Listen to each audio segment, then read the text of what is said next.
আমাদের সেই প্রাণের মানুষ আজকের এই নির্বাচনী জনসভার প্রধান অতিথি, তিস্তা নদী রক্ষা আন্দোলনের প্রধান সমন্বয়কারী, আমাদের ভালোবাসার মূর্ত প্রতীক অধ্যক্ষ আসাদুল হাবিব দুলু মহোদয় এবার তার মূল্যবান বক্তব্য রাখবেন। অধ্যক্ষ আসাদুল হাবিব দুলু মহোদয়। আউযু বিল্লাহি মিনাশ শাইতানির রাজিম। বিসমিল্লাহির রহমানির রহিম। আজকের এই ঐতিহাসিক ধানের শীষের প্রথম নির্বাচনী সভার সেনাসপদ সভাপতি, বড়বাড়ি ইউনিয়ন বিএনপির সংগ্রামী সভাপতি নুরুল ইসলাম নুরু, মঞ্চে উপবিষ্ট আমার প্রিয় রাজনৈতিক সহযোদ্ধাবৃন্দ, আজকের এই আনন্দ ঘন বিপুল উৎসাহ নিয়ে যারা এই জনসভায় যোগ দিয়েছেন, সেই আমার প্রিয় সম্মানিত মুরব্বীগণ, সর্বস্তরের ভাই ও বোনেরা, আসসালামু আলাইকুম। হিন্দু ভাইরা আদাব। আমি আজকে একটু আবেগপ্রবণ হয়েছি, বক্তব্য হয়তো ঠিকমতো গোছায় দিতে পারবো না। আবেগের অনেকগুলো কারণ। প্রধানত কারণ হলো দীর্ঘ 17টি বছর আমরা একটা ফেসিবাদী শাসনের বিরুদ্ধে লড়াই সংগ্রাম করেছি। এই লড়াই সংগ্রামে আমাদের অনেক যোদ্ধা আত্মাহুতি দিয়েছেন, শহীদ হয়েছেন, অনেকে পঙ্গুত্ব বরণ করেছেন, অনেকে অন্ধ হয়েছেন, অনেকে গুম হয়েছেন।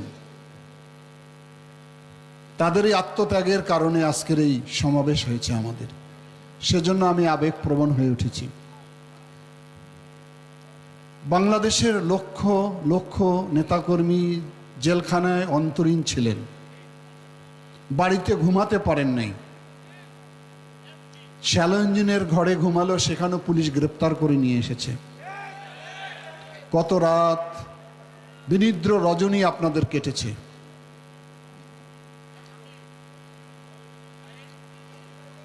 আবেগপ্রবণ হয়েছি যে মঞ্চ থেকে আজকে সভা পরিচালিত হচ্ছে, এটাকে বলা হয় জিয়া মঞ্চ, অর্থাৎ আমার পার্টির প্রতিষ্ঠাতা, স্বাধীনতার মহান ঘোষক শহীদ রাষ্ট্রপতি জিয়াউর রহমান এই মঞ্চ থেকে বক্তব্য দিয়েছিলেন। সেই মঞ্চে আমরা আবার বক্তব্য দিচ্ছি। এটি আবেগের আরেকটি কারণ। আমার আরেকটি কারণ হচ্ছে, আপনাদের নিশ্চয়ই মনে আছে, আমি ছাত্র জীবনে 1986 সালে আপনাদের দোয়ায় সহযোগিতা আমি জাতীয় সংসদ নির্বাচনে অংশগ্রহণ করেছিলাম। আজকের থেকে প্রায় 39 বছর আগে।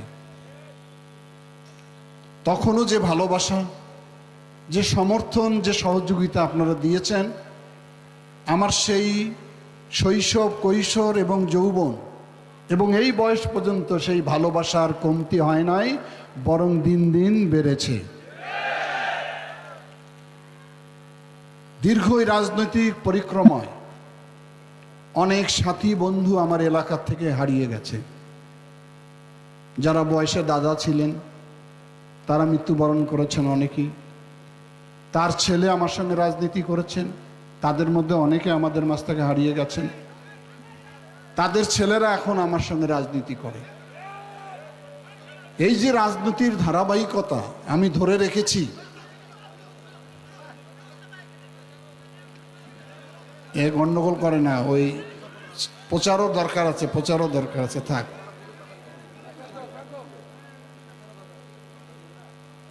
ওই দাদা আমাকে বলতো দুলু ভাই, উনি হয়তো এখন বেঁচে নাই। তার ছেলে আমাকে বলতো দুলু ভাই, এখন নাতি বলে দুলু ভাই। আমি সকলেরই দুলু ভাই। এই রাজনীতিতে এসছি, আর আমি বেশি কিছু চাই না। রাজনৈতিক ভাই হিসাবে আমি সকলের কাছে অত্যন্ত ঘনিষ্ঠ হিসাবে নিজেকে প্রতিষ্ঠিত করতে পেরেছি। আমি যখন গ্রামে বিভিন্ন জায়গায় যাই, বাবা হয়তো বাচ্চাটাকে কোলে নিয়ে আমাকে দেখায়, যেটা হলো দুলু ভাই, ওই ছেলেটাও বলে দুলু ভাই। এটা কত বড় পাওয়া আমার। আমি সকলের ভাই হয়ে উঠেছি, এটাই আমার জীবনের বড় সার্থকতা। আমি এমপি হব না আরো বড় জায়গায় যাব, সেটি হতো অন্য রাষ্ট্রীয় দায়িত্ব, কিন্তু ভাই হিসাবে যে আপনারা আমাকে গ্রহণ করেছেন, ভালোবেসেছেন, স্নেহ দিয়েছেন, এটি তো জীবনের সবচেয়ে বড় পাওয়া আমার। যার কারণে এই 17টি বছর একটি ফ্যাসিবাদী সরকার অনেকবার অনেক ধরনের প্রক্রিয়া নিয়েছিল আমাকে গ্রেপ্তার করার জন্য। বাংলাদেশের এমন কোনো নেতা নাই যাকে গ্রেপ্তার করতে পারে নাই বিগত ফ্যাসিবাদী সরকার। ব্যতিক্রম শুধু আমি, আমাকে গ্রেপ্তার করে নিয়ে যেতে পারে নাই। এটি আপনাদের অবদান, আপনাদের আন্দোলন। বাংলাদেশের এমন কোনো মামলা ছিল না যে মামলা আমাকে দেওয়া হয়নি। সব ধরনের মামলা দেওয়া হয়েছিল, চেষ্টাও কম করে নাই, কিন্তু আপনাদের প্রতিরোধের মুখে সেটি সম্ভব হয়নি। যার জন্য আজকে লালমনিরহাট জেলাকে বাংলাদেশের মানুষ চিনতে পারে। তারা আমার সঙ্গে যখন দেখা হয় অন্য অন্য জেলার লোকেরা, তারা এটা সবসময় আমাকে বলে যে কিভাবে এটা সম্ভব, কিভাবে এত ভালোবাসে আপনাকে মানুষ। আমি বলি যে মানুষের সঙ্গে আমি প্রতারণা করি না, আমি যা বুঝি, যা বিশ্বাস করি, সে কাজটুকুই করি না। আমি দুর্নীতির সঙ্গে কোনো সম্পর্ক রাখি না, আমি মানুষের সঙ্গে দুর্ব্যবহার করি না। মানুষের অভাব অনটন, সামাজিক পারিবারিক ব্যক্তিগত সমস্যা নিয়ে প্রতিদিন আমার বাসায় হাজারো লোক দেখা করে। আমি বিরক্ত হই না, আমার কষ্ট হয় বয়সের কারণে, তারপর আমি ধৈর্য সঙ্গে তাদের কথা শুনি। সে কারণেই মানুষ আমাকে ভালোবাসে। আর বিগত আন্দোলনে আমি এই অঞ্চলকে বাংলাদেশে কাঁপিয়ে দিয়েছিলাম। এত জুলুম, এত জেল, জীবন মৃত্যুর সন্ধিক্ষণে দাঁড়িয়েও আমি আমার মাথা কোনো সময় নত করি নাই। আমার সাহসের কোনো ঘাটতি হয় নাই, আমি পিছিয়ে পড়ি নাই। আমি লড়াই চালিয়ে গেছি আপনাদেরকে নিয়ে। আমার ডাকে আপনারা সাড়া দিয়েছেন। অনেকে হতাশ হয়ে গিয়েছিলেন, দুলু ভাই আর হয়তো এই সরকারের পতন হবে না। কিছু কিছু লোক হয়তো ঘরে বসেও গিয়েছিলেন। তাদেরকে আমি সবসময় উৎসাহ দিতাম, উদ্দীপনা দিতাম, সাহস যোগাতাম, শক্তিতে বলিয়ান হওয়ার কথা বলতাম। আমি ইতিহাস ঘাটার কথা বলতাম যে নমরুদ, ফেরাউন পৃথিবী বিখ্যাত স্বৈরাচার ছিল, তাদের ধ্বংস হয়েছে, হিটলার মুসলিনির ধ্বংস হয়েছে, শেখ হাসিনারও ধ্বংস হবে। অনেকে হয়তো আমার কথা বিশ্বাস করতে পারেন নাই, কিন্তু সেটাই ঘটে গেল। মহান আল্লাহ তাআলার এমন একটি হুকুম হয়ে গেল, একটি বাক্যের কারণে, একটি শব্দ চয়নের কারণে বিগত ফ্যাসিস্ট সরকারের পতন হয়েছিল। আমি এই সরকারকে বারবার বলতাম, আমি রংপুরের মহাসমাবেশে বলেছি যে সময় থাকতে ক্ষমতা ছেড়ে দিন, নিরপেক্ষ নির্বাচন দিন। যদি বিলম্ব করেন আপনাদের পরিণতি ভয়ানক হবে। আমি কথা বলেছি, শ্রীলঙ্কার দিকে তাকিয়ে দেখুন, শ্রীলঙ্কার মন্ত্রীরা জাঙ্গিয়া পড়ে পালিয়েছে। আপনাদের মনে হয় সে অবস্থাও থাকবে না। আল্লাহ মনে হয় আমার সেই কথাটা কবুল করেছে। কিভাবে যে পালিয়েছে আমরা কেউ জানি না। যারা জুলুমবাজ, যারা অন্যায়কারী, যারা হত্যাকারী, আল্লাহ তাদেরকে এইভাবে শাস্তি দেয়। এত বড় একটি বিপ্লব, অভ্যুত্থান বাংলাদেশের অতীতে আর হয়নি। 24-এর আন্দোলন বাংলাদেশ যতদিন থাকবে তার ইতিহাসে লেখা থাকবে। ভাষা আন্দোলন হয়েছিল, 4 জন মানুষ শহীদ হয়েছে। 71 আমাদের বিরাট, এটার সঙ্গে কারো কোনো তুলনা হয় না। কিন্তু কিছু কিছু দল 71কে ভুলতে বলে আমাদের। আমি শহীদের সন্তান, আমার পিতা মহান স্বাধীনতা যুদ্ধে আত্মাহুতি দিয়েছে। যারা এই কথা বলে তাদের সঙ্গে আমাদের কোনো সংযোগ থাকা উচিত নয়। বাংলাদেশ তৈরি হয়েছে ৭১-এর মুক্তিযুদ্ধের মধ্য দিয়ে, আর ২৪-এ হয়েছে সন্তানের অপারেশন। অসুস্থ হয়েছিল বাংলাদেশ, সেটাকে আমরা অপারেশন করে ফেলেছি। জন্মের সঙ্গে অপারেশনের তুলনা হতে পারে না। এই অবস্থার মধ্য দিয়ে একটি নতুন বাংলাদেশ আমরা দেখতে পাচ্ছি। ষড়যন্ত্র আবার শুরু হয়েছে। অনেকের ভিতরে এখনো আশঙ্কা নির্বাচন হবে কি হবে না। তবে ধরে নেন আগামী ডিসেম্বরের প্রথম সপ্তাহে তফসিল ঘোষণা করা হবে। তখন হয়তো এই ধরনের বড় সমাবেশ করার আর সুযোগ থাকবে না। আমার আবেগ ওই জায়গায়। আমি প্রত্যেকটা নির্বাচনে আমার এই অঞ্চলের মানুষকে আমি ডেকে নিয়ে আসি, আমন্ত্রণ জানাই, আপনারা আসেন, দলে দলে স্লোগান দেন। আপনাদের কাছে আমি অনুমতি নেই, দোয়া নিই, তারপরে আমি নির্বাচনে যাই। সেই ধারাবাহিকতার কারণ হিসাবে আজকেও আমরা এই সমাবেশটা ডেকেছি। আমি এখন জিজ্ঞাসা করি আপনাদের, আমি কি আপনাদের প্রতিনিধি হিসাবে নির্বাচনে অংশগ্রহণ করব কিনা আপনারা আমাকে হাত তুলে জানিয়ে দেন।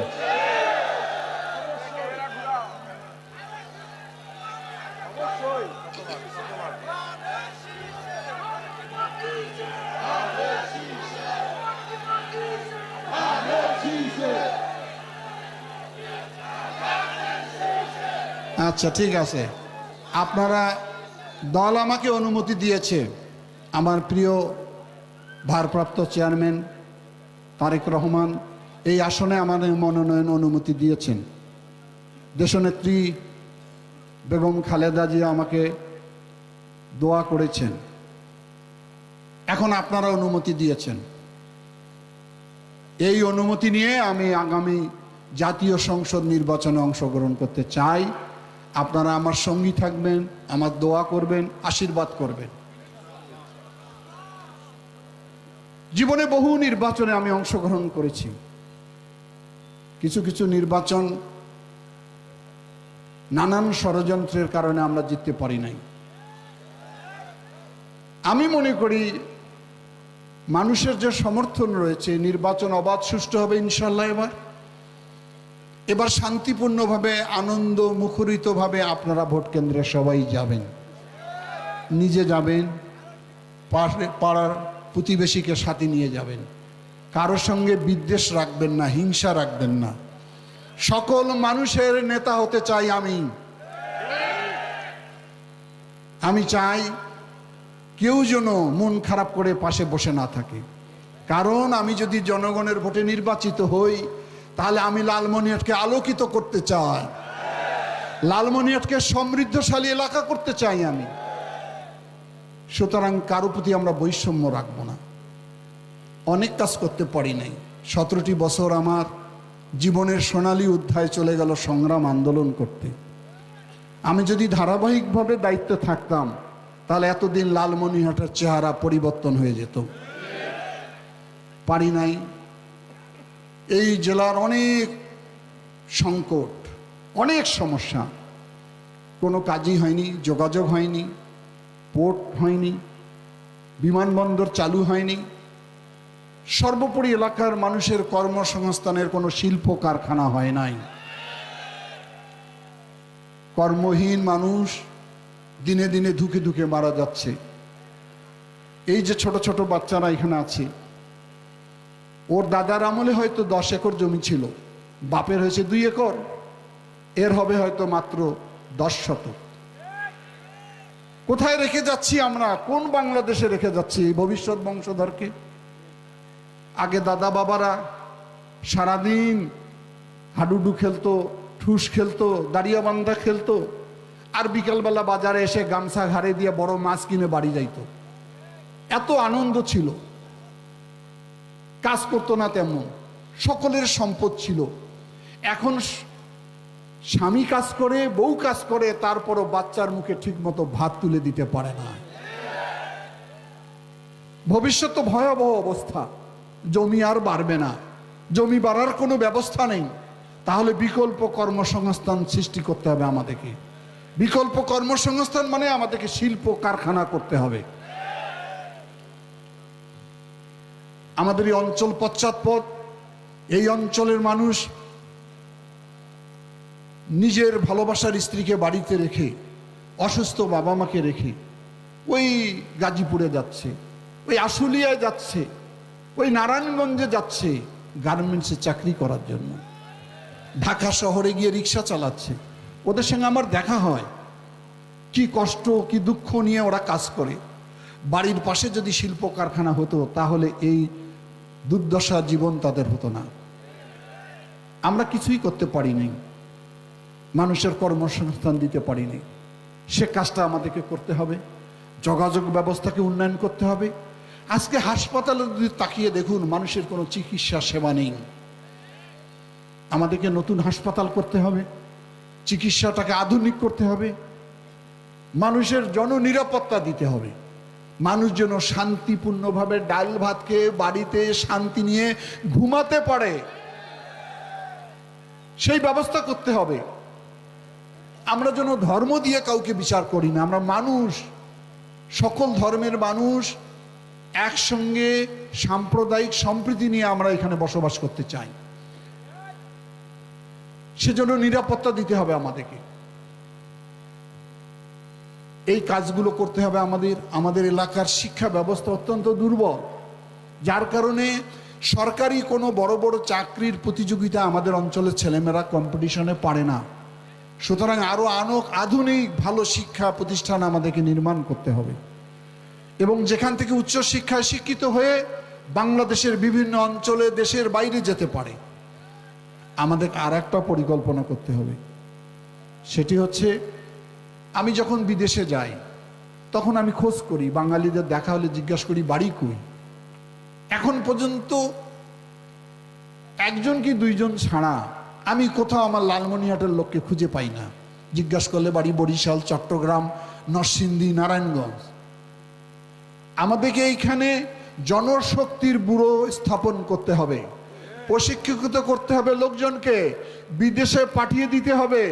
তারা বৈদেশিক মুদ্রা অর্জন করে বাড়িতে তার আর্থিক সচ্ছলতা ফিরে নিয়ে আসবে। সে কাজগুলো করতে হবে। এগুলো অনেক পরিকল্পনা রয়েছে, জানি না আমরা কতটুকু করতে পারবো। আমি মনে করি আমার আন্তরিকতার কোনো অভাব থাকবে না। নিশ্চয়ই আমি 2001 সালে আপনাদের ভোটে এমপি নির্বাচিত হয়েছিলাম। দেশনেত্রী বেগম খালেদা জিয়া আমাকে একটা ছোট্ট মন্ত্রীর দায়িত্ব দিয়েছিল। কতটুকু করতে পেরেছি কি পারি নাই সেটা বিচারের ভার আপনাদের। কিন্তু এখন নিশ্চয়ই বেশি অভিজ্ঞতা হয়েছে, দক্ষতা বেড়েছে, পরিচিতি বেড়েছে।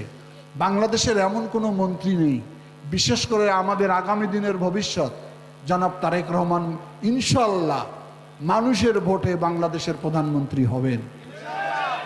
তার সঙ্গে আমার যে সম্পর্ক রয়েছে, তার কাছে আমার যে দাবি, আমি লালমনিরহাট জেলার যেটা দিব ইনশাল্লাহ সেটা সবার আগে উনি পূরণ করবেন।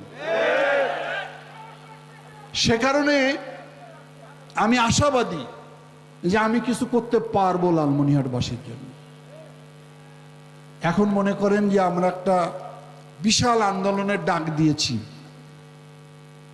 সেটা আমার সঙ্গে একটু স্লোগানটা সবাই ধরেন দেখি। জাগো হে, লোক হয়েছেন এখানে কত হাজার, চিল্লাইলেন মাত্র 1,500। কাম হইবে? কাম হইবে? এবার আমি একটু ধরি, দেখেন দেখেন, জাগো হে, তাও হয়নি। এ হোসেন, সবাইকে এই ডাক শুধু বাংলাদেশ নয়, বিশ্বকে কাঁপিয়েছি আমি। সারা বিশ্ব এখন লালমনিরহাটের এই তিস্তা জাগো ভাই আন্দোলনে, এই একটি কর্মসূচির মধ্য দিয়ে গোটা রংপুরের 5টি জেলার 2 কোটি মানুষের ভাগ্য পরিবর্তন হবে ইনশাআল্লাহ।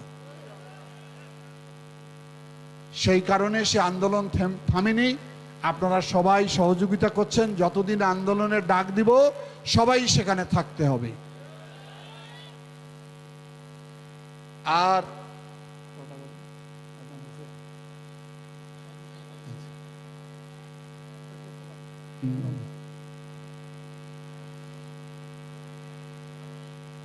আমরা এই লালমনিরহাটকে একটা বাংলাদেশের অন্য অন্য জেলার সমকক্ষ যদি নিয়ে যেতে চাই, তাহলে সরকারে যাওয়ার কোনো বিকল্প নাই। সরকারে যেতে হবে, যাই চাই যাই করি সরকারে গিয়ে করতে হবে। তো সেই কাজটা করার জন্য আপনারাই হলেন মুখ্য ভূমিকায় থাকবেন নির্বাচনে।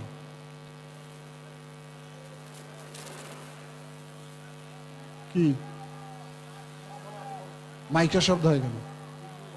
হ্যাঁ, আচ্ছা যাই হোক, আমি মনে করি আমি আপনাদেরকে যে ভালোবাসা দিয়েছি সেই ভালোবাসার প্রতিদান আপনাদের কাছে আমি পেয়েছি। যে ভালোবাসা কোনদিন টাকা দিয়ে পাওয়া যায় না। আমি যদি 3 দিনের জন্য ঢাকায় থাকি, খালি সবাই সমান ফোন করেন, ভাই কোন দিন আসবেন? আমি আসলামই তো মাত্র 2 দিন হলো রে, বা 3 দিন দেখি না, মনটা খুব খারাপ। এই যে ভালোবাসা, আমারও আপনাদেরকে না দেখলে খারাপ লাগে। সে কারণে আমি মনে করি আপনারা এই ভালোবাসার প্রতিদান দিবেন আগামী নির্বাচনে। মার্কাটা কি? এটা হবে মার্কাটা কি? মার্কাটা কি? ইনশাল্লাহ। আর যেগুলো মার্কা ওগুলোর অবস্থা নাই। লাঙ্গল চলে এখন, পাওয়ার টিলার ট্রাক্টর দখল করছে, নৌকা তো নাই। আর এই যে পাল্লা আছে এখন, পাল্লা যে ব্যবহার করবে পরের দিনে মোবাইল কোড হবে, কিন্তু মোবাইল কোড হয়। আর পাল্লা চুরি করাও সুবিধা আছে বেশি। আর একটি কথা বলি, আগামী 1 তারিখ 1 ডিসেম্বর লালমনিরহাটে আমরা একটা শোডাউন করব ধানের শীষের। আজকে যত হাজার লোক আসছেন তার চেয়ে আমি যেন দ্বিগুণ লোক দেখতে চাই। দুপুর 2টায় লালমনিরহাট মডেল শুরু হবে। 96 সালের রেকর্ড ভাঙবো, 90-র কলসি মার্কার রেকর্ড ভাঙবো। এবার ধানের শীষের মিছিল আগামী 100 বছর যেন এই রেকর্ড কেউ ভাঙতে না পারে। রাজি আছেন সবাই? 1 তারিখে যাবেন সবাই, এখন থেকে প্রস্তুতি নেবেন। সবাই সুস্থ থাকেন, সবাই দোয়া করেন। এখন এই নামাজের আজান দিবে। সবাইকে আমার পক্ষ থেকে অনেক ধন্যবাদ। অনেক কষ্ট করে এসেছেন, বেশি কথা বলতে পারলাম না সময়ের অভাবে। সবাই আমার পথের সাথী, আগামী দিনে আপনারা আমার পাথর হয়ে থাকবেন, এই আশাবাদ ব্যক্ত করে আমি আমার কথা এখানে শেষ করলাম। আল্লাহ হাফেজ। বাংলাদেশ জিন্দাবাদ। শহীদ রাষ্ট্রপতি জিয়াউর রহমান অমর হোক। দেশনেত্রী বেগম খালেদা জিয়া জিন্দাবাদ। যার আগ্রহে আমরা অপেক্ষা করছি সেই আগামী দিনের রাষ্ট্রনায়ক তারেক রহমান জিন্দাবাদ।